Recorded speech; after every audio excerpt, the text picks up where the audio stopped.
je vous invite à prier. Oui, Seigneur, merci parce que c'est par ton sang que nous sommes purifiés, tu nous dis. Merci parce que tu as tout accompli, tu nous prends tels que nous sommes pour nous façonner jour après jour. Nous voulons ce matin, Seigneur, que tu nous visites les uns les autres, que tous ceux qui entendent, qui écoutent, que ce soit à travers des réseaux sociaux ou ici présents, nous te demandons que vraiment ton esprit nous touche ce matin et nous permette de faire un pas de plus avec toi.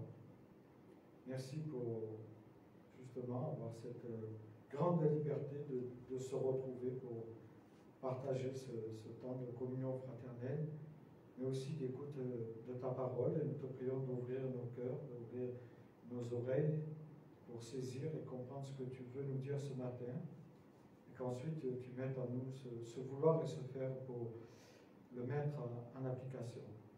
Nous te demandons tout cela dans le nom de Jésus-Christ, notre Seigneur et Sauveur. Amen.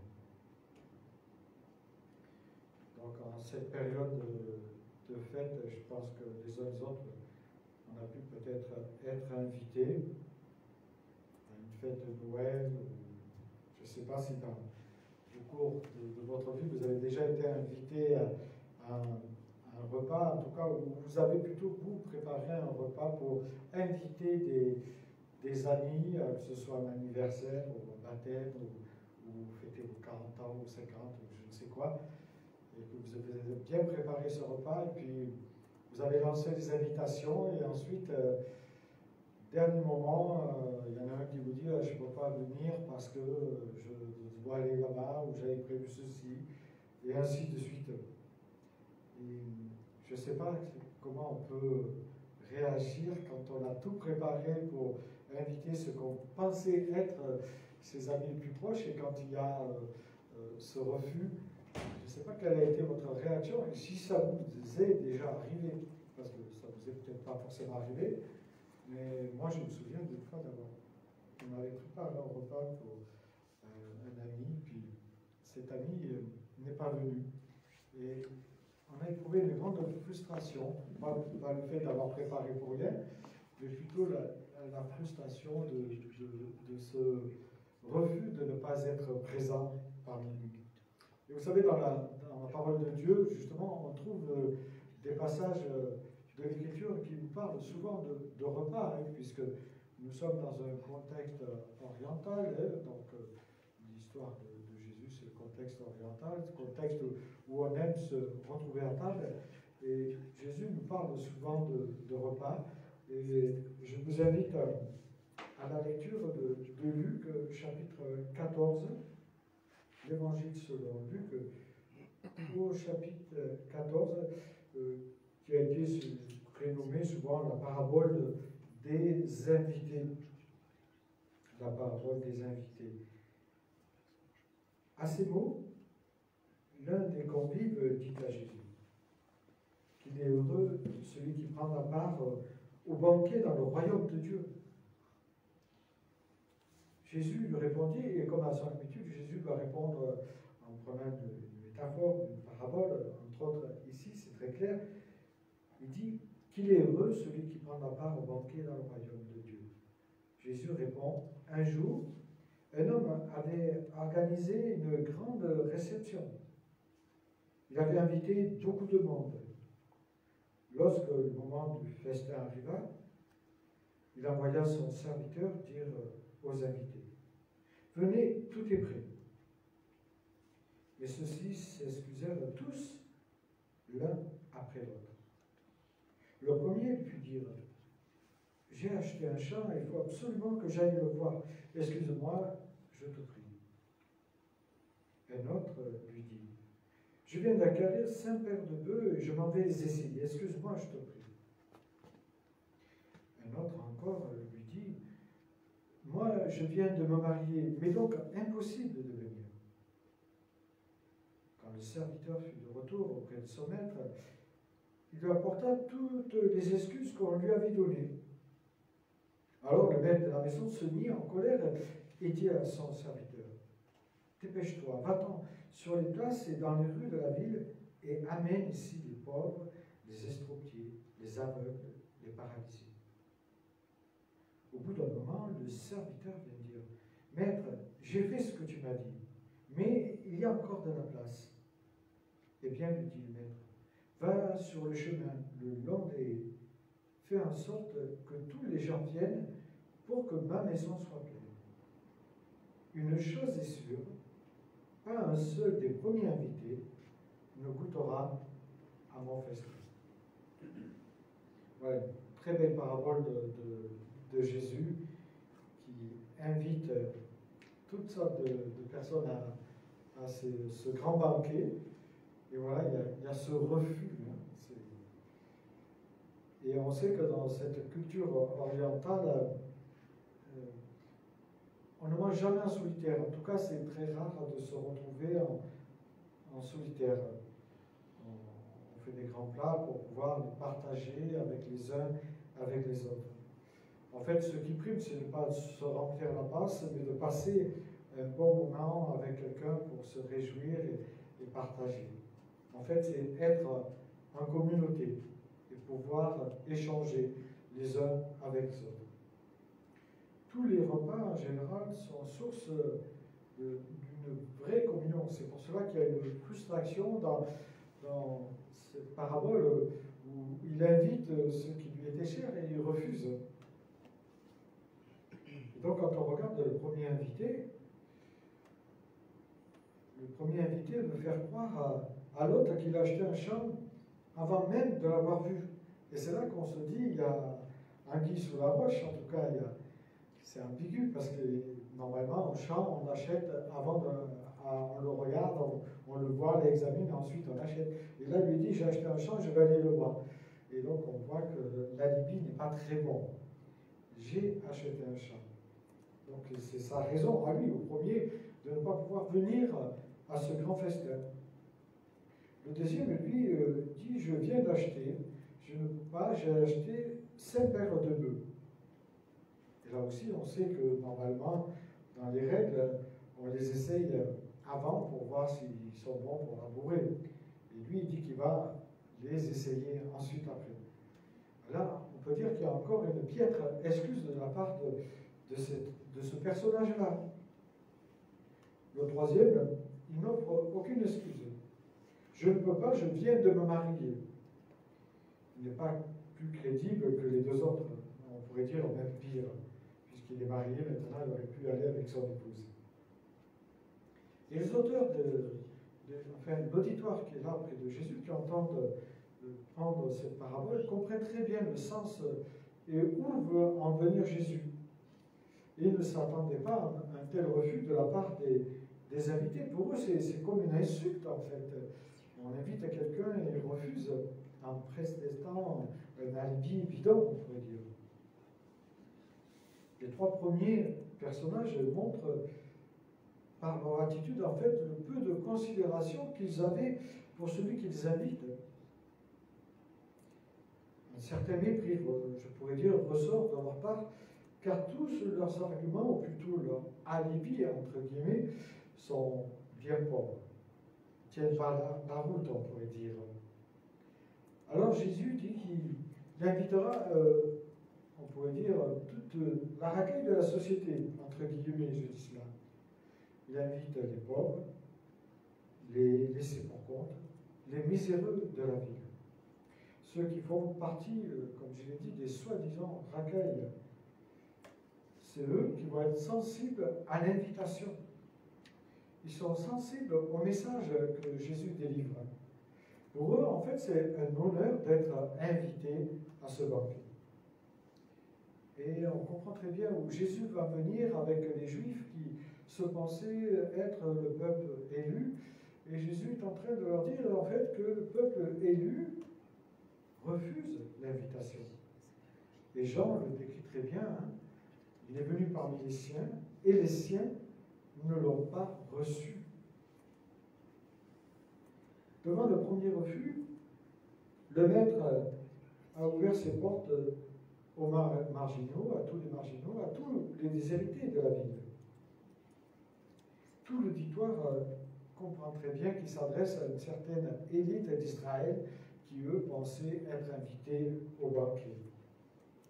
Et qui, par son refus, Israël ouvrira les portes aux non-juifs.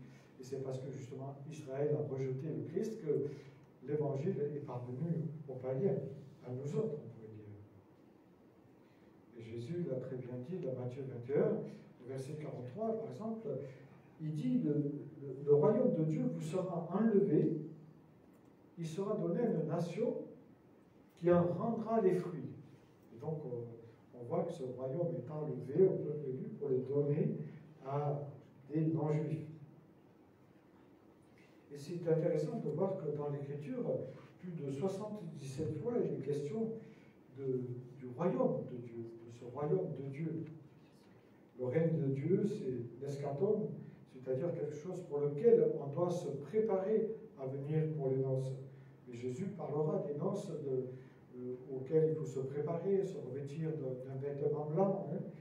Et on voit aussi ce passage où il y a quelqu'un qui a mis l'habit et qui croit tromper Jésus, et Jésus lui dit de sortir.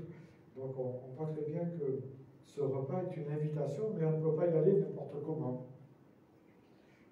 Il est question de se préparer. Parce que ce repas est une présentation d'un repas présent, mais aussi futur pour l'éternité, nous dit. Il nous invite aussi à nous préparer à ce repas, parce qu'après, il sera trop tard. L'invitation, elle est aujourd'hui, nous la recevons les uns les autres, d'une manière ou d'une autre. Cette invitation, nous la recevons ou nous ne la recevons pas.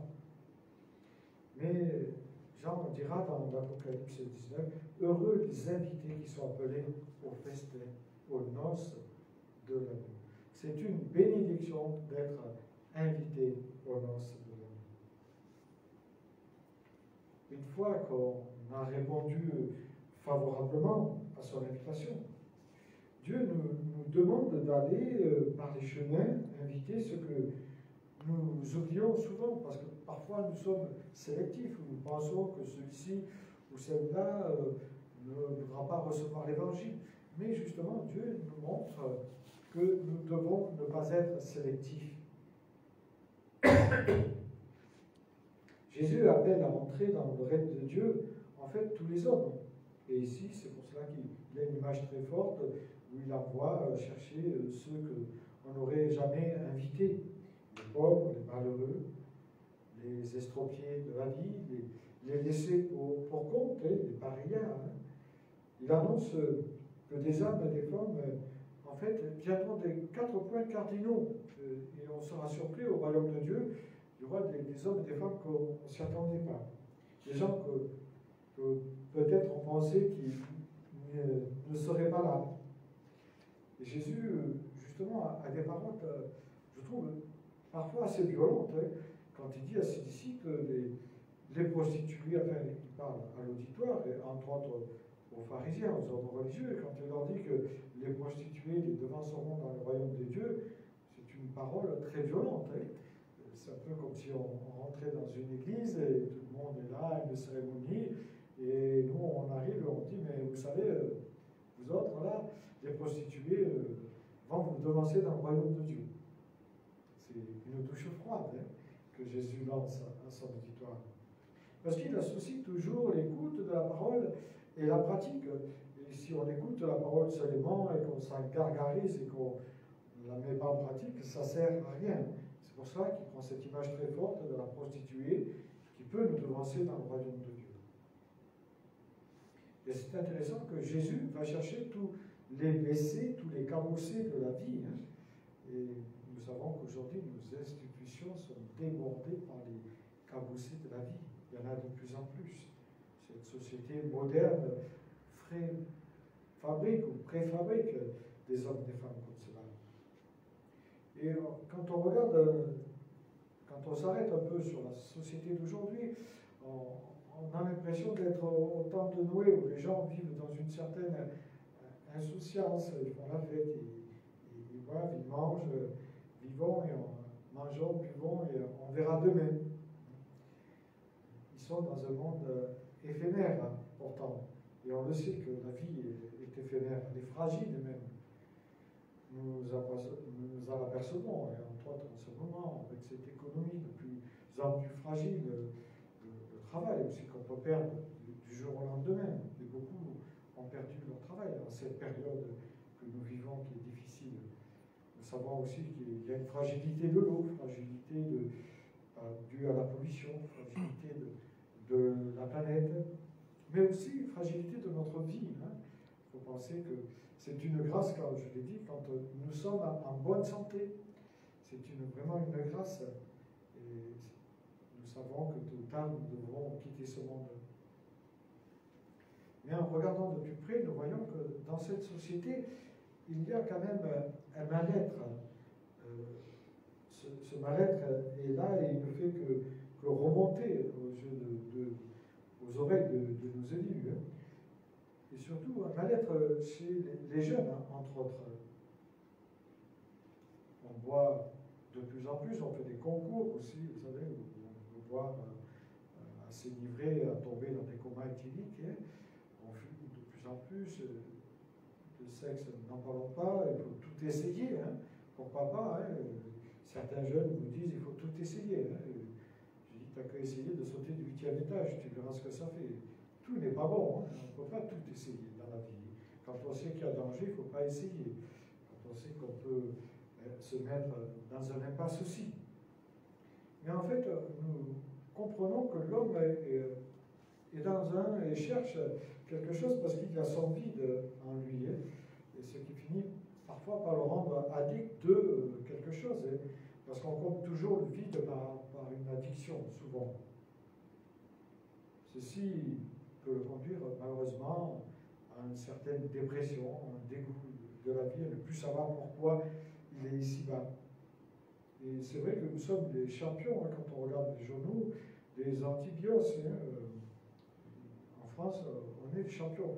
Et surtout, en cette période que nous vivons, alors ça a de plus en plus augmenté. Les psychiatres et les psychologues vous disent qu'ils sont débordés aujourd'hui. Je crois que c'est que le début. Les suicides aussi battent tous les records. Et cela démontre très bien qu'il y a un mal-être dans l'homme d'aujourd'hui. Même si on met tous les grands moyens pour y parer, on sait qu'il y a à peu près 11 000 tentatives de suicide en France, et que 8 000 sont chez les hommes. Et ça touche tous les âges, ça touche les jeunes, mais ça touche aussi les personnes âgées. Notre monde a tellement été façonné par la laïcité qu'elle lui ôte toute l'espérance de venir à ce banquet. Et avec mon épouse, on prend souvent des personnes en Blablacar. Vous savez, comme le trajet c'est 6 heures, à un moment donné, on vous demande qu'est-ce que vous faites dans la vie. Et là, ça s'enclenche assez sympathiquement. Et moi, je suis troublé de voir qu'il y a une méconnaissance de Dieu, de l'évangile, n'en parlons pas, mais de Dieu. Des gens, ils ne savent pas, ils n'ont jamais entendu parler de Jésus, alors encore plus. Mais alors de l'évangile, c'est pire. Mais il y a une méconnaissance de cette parole. Et cette méconnaissance est due à ce pays dans lequel nous vivons, qui se dit laïque, qui est plutôt laïcard, je dirais. Et c'est un peu dommage parce que beaucoup passent à côté de cette invitation. Et nous autres, nous sommes des porte-parole, normalement, de Dieu. Et nous avons à dire aux hommes et aux femmes que nous côtoyons, quand cela se présente, qu'eux aussi sont invités à cette noce. Il ne s'agit pas d'une élite. Dieu, il invite tout le monde à ces noces. Et ensuite, justement, il nous dit, quand nous avons reçu cette invitation, de la propager autour de nous, de propager cette invitation. Et c'est vrai que notre société, en enlevant toute espérance, creuse sa propre tombe, je dirais. Parce que les gens se trouvent dans un certain mal-être, beaucoup. La société, c'est vrai, nous façonne avec une grande subtilité, je dirais même perversité, c'est assez pervers. Et quand on sait se prendre du recul et qu'on sait écouter un peu ce qu'on entend à droite et gauche, on voit qu'il y a une subtilité et une perversité dans ce qu'on entend. Elle nous inculque ce que nous devons manger, comment nous devons boire. Et on voit que les gens s'y prêtent. Par exemple, dans les supermarchés, si vous allez les supermarchés, les gens vont acheter des salades toutes prêtes en sachet. J'ai rien contre ceux qui achètent des salades en sachet, vous pouvez. Hein. Mais c'est juste pour montrer que une salade en sachet coûte 3 fois plus cher quand même. Donc, et pourtant, les gens achètent parce que ça semble plus rapide. C'est pareil pour les carottes ou bien d'autres choses. Et puis, moi, ce qui me trouble, c'est les gens d'un certain âge qui vont manger un McDo. J'ai rien contre McDo. Hein. Je suis allé une fois avec mes petits-enfants pour leur montrer que je pouvais aller à McDo sans mourir. Mais quand même, je m'aperçois qu'on nous façonne petit à petit. Hein, comment on doit manger, comment on doit boire, comment on doit réfléchir même, comment on doit parler aussi. Et ça, c'est assez dangereux. Elle nous martèle, cette société, avec des infos qu'elle veut que nous recevions pour justement entrer dans son propre moule. Nous regardons et nous entendons bien souvent des choses qui nous font grincer des dents quand on sait prendre du recul. Nous entendons et nous finissons par penser comme notre société le désire.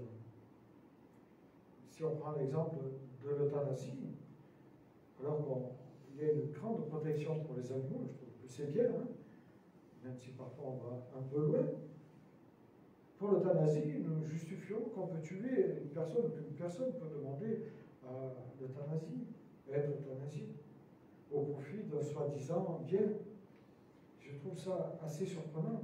Et ça me rappelle l'épître à Timothée qui nous dit que les hommes méchants et imposteurs avanceront toujours plus dans le mal, égarant, trompant les autres, égarés, trompés eux-mêmes. En fait, on est dans une société de rentabilité. Même la vie doit être rentable, sinon, gare à toi si tu n'es pas rentable au travail, si tu n'es pas rentable. En fait, ce monde nous empêche de réfléchir, parce qu'il nous met dans toujours plus vite. Travail, boulot, dodo, pour ceux qui sont dans des régions parisiennes, ils connaissent beaucoup. Et cela empêche l'homme de se poser et de réfléchir au sens de la vie, sur sa quête de pourquoi il est là, en fait. Le fait de toujours être en mouvement finit par déstabiliser et enlève tout repère où on ne prend plus le temps de se poser pour réfléchir. L'engrenage de la vie nous aspire pour, en fait, nous amener à une certaine destruction quand on n'est pas assez rentable. Et souvent, quand les gens se posent, c'est souvent pour prendre du temps devant le téléviseur. Et là aussi, ça nous empêche de réfléchir, même si je n'ai rien contre la télé, je la regarde. Mais on peut se demander, est-ce que moi, je me laisse façonner par cette société? Est-ce que moi, je me laisse façonner par ce que j'entends? Comment aussi répondons-nous à la présence du règne de Dieu parmi nous? Comment le partageons-nous? On peut se poser cette question. Nous, chrétiens, nous avons l'espérance de la vie éternelle au fond de notre être, mais elle ne doit pas rester seulement au fond de notre être, elle est là pour être partagée, cette espérance. Elle doit rejaillir autour de nous. Hein. Parce que le texte nous dit qu'il y a encore de la place pour inviter beaucoup de monde. Et nous devons l'honorer. Cette acceptation que nous avons reçue, nous devons l'honorer hein, par une vie qui est, on va dire, sanctifiée par la parole de Dieu. Nous ne pouvons pas nous permettre, comme beaucoup le disent, je n'ai pas le temps de t'honorer ce dimanche parce que je suis fatigué, parce que je crois qu'en tant que chrétien, si nous avons reçu l'invitation, voilà, c'est une pseudo-invitation que nous avons reçue, mais tout à l'heure nous avons chanté, cherchez d'abord le royaume de Dieu, toutes choses nous seront données en plus. C'est une parole de l'Évangile. Hein, et l'Évangile nous indique comment nous devons vivre notre foi. Et souvent, le monde d'aujourd'hui voudrait adapter sa manière, sa conception de vivre sa foi plutôt que de prendre ce qui est écrit dans la parole. La parole nous invite à honorer Dieu de notre présence quand nous sommes en réunion, au culte ou à des études. Normalement, si nous sommes passés par les eaux du baptême, il y a une pleine conscience qui s'est créée en nous et nous avons envie de nous retrouver. Et pourtant, beaucoup relativisent cet engagement qu'ils ont pris un jour avec Dieu. Et je trouve que c'est un peu dommage. Mais il y a aussi ceux qui refusent encore cette invitation. Peut-être parce qu'ils n'ont pas entendu, parce qu'ils n'ont jamais entendu, je ne sais pas, c'est possible. Mais je suis assez surpris en côtoyant des non-chrétiens de voir qu'il y a une méconnaissance de Dieu, une méconnaissance de Jésus historiquement, une méconnaissance des sites archéologiques que nous retrouvons dans la Bible. Et c'est à nous, chrétiens, qui devons justement proclamer cette espérance en donnant aussi des arguments sur notre foi, parce que la foi s'argumente, même si Dieu ne se prouve pas, puisqu'il se rencontre, mais il y a des arguments historiques et archéologiques de cette venue de Jésus-Christ sur la terre. Et je trouve que c'est dommage de négliger un si grand salut. Négliger, c'est aussi, quand on est invité aux noces et quand on est devenu son enfant, c'est ne pas savoir mettre les bonnes priorités à la place. Et pourtant, nous mettons les priorités là où nous le voulons, je vous assure. Quand on désire quelque chose, on est capable de mettre les priorités pour cela. Accepter, en fait, l'invitation, comme Jésus le dit, ça nous amène à avoir un engagement. Et c'est intéressant parce que juste après cette parabole, Jésus invite l'auditoire à s'engager en pleine conscience. C'est-à-dire, quand vous avez fait cette démarche de foi envers moi, vous l'avez fait de bonne conscience. Et c'est pour cela que quand nous avons reçu cette invitation, nous sommes devenus des porte-parole du royaume de Dieu.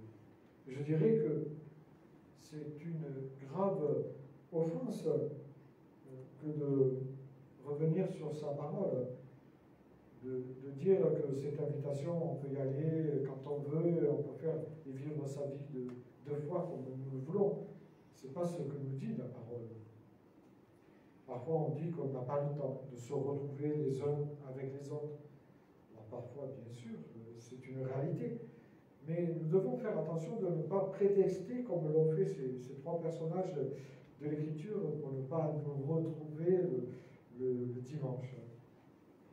Le temps peut nous échapper, hein, mais il nous échappe parce que nous le laissons nous échapper. C'est plutôt nous qui échappons pour mettre d'autres priorités là où nous voulons les mettre. Mais combien de fois avons-nous dit au Seigneur, je ne veux pas ou je ne peux pas, quand nous avons compris que sa parole nous parlait, nous aussi. Il nous arrive d'être un peu comme ces personnages-là, refuser d'aller plus loin avec le Christ, refuser d'abandonner ceci ou cela, parce que peut-être nous ne sommes pas prêts, mais même si nous avons compris. Et je crois que nous nous privons de bénédiction, parce qu'il dit « heureux celui qui vient hein ». Donc ça signifie qu'il y a une bénédiction derrière. Et quand on regarde ce texte, par leurs excuses, ces hommes et ces femmes qui ont été invités se sont disqualifiés eux-mêmes. Ils se sont exclus eux-mêmes de la fête. Il en est peut-être de même pour nous. Nous pouvons nous exclure de la présence de Dieu par une vie que nous voulons mener à notre tête sans nous conformer à la parole de Dieu. Il y a un avertissement d'un proverbe chinois qui dit « Il est toujours plus tard que tu ne crois ». Donc c'est un avertissement pour nous dire que la vie est trop courte pour ne pas faire ce qui est ancien. Nous disposons du temps que nous voulons prendre et à la croix, le Christ, lui, est allé jusqu'au bout. Il est allé jusqu'au bout de son engagement et nous invite nous aussi à aller au bout de notre engagement pour ne pas être rejetés le jour où nous allons nous retrouver aux noces de l'agneau, comme il est dit. Cette promesse est donnée à tous les enfants de Christ qu'un jour nous nous retrouverons pour célébrer les noces de l'agneau. Mais ce repas auquel nous sommes invités il nous est question aussi dans l'Écriture d'avoir revêtir la robe que Dieu veut que nous revêtions pour aller aux noces, cet habit de noces en fait. Jésus nous aime, il nous dit qu'il a tout accompli, nous sommes précieux à ses yeux. Il ne veut pas que nous soyons mis ou exclus de cette festivité. Et il nous invite nous aussi à ne pas exclure ceux et celles qui pourraient être invités. C'est pour cela qu'il fait de nous des porte-paroles du royaume de Dieu. Alors sachons rester attachés au Seigneur, sans partage, et donnons-lui la priorité qu'il doit avoir dans notre vie. C'est l'essentiel. Comme le dit ce passage de Jésus, cherchons d'abord le royaume de Dieu, et nous savons que toutes choses nous seront données en plus. Je vous invite à prier. Seigneur notre Dieu, nous te disons merci pour cette parabole qui a interpellé l'auditoire contemporain des disciples, mais qui peut nous interpeller nous aussi. Combien de fois n'avons-nous pas prétexté ne pouvant pas être présents? Combien de fois nous aussi avons cherché des alibis qui tenaient très peu la route? Seigneur, pardon pour toutes ces fois où nous ne t'avons pas mis en priorité dans nos vies, et aide-nous justement à faire de toi notre priorité pour que nous sachions te mettre à la première place afin que toute chose nous soit accordée.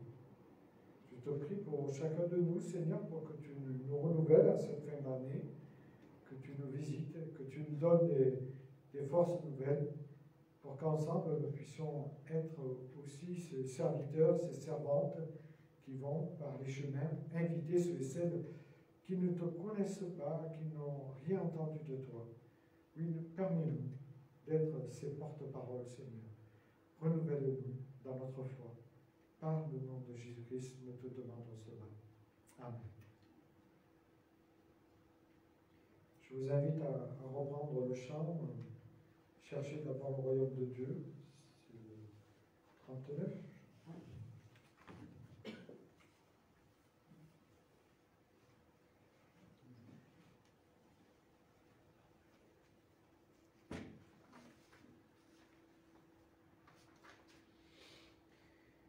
Je vous invite à vous lever.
parole est à toi.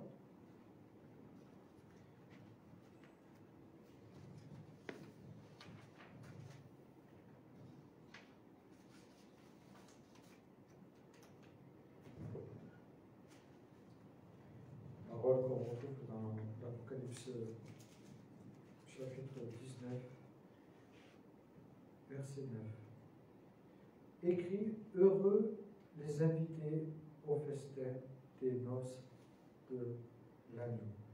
Heureux les invités, que la grâce et l'amour de notre Seigneur nous donnent d'avoir part à ces noces. Bon dimanche à chacun, chacune.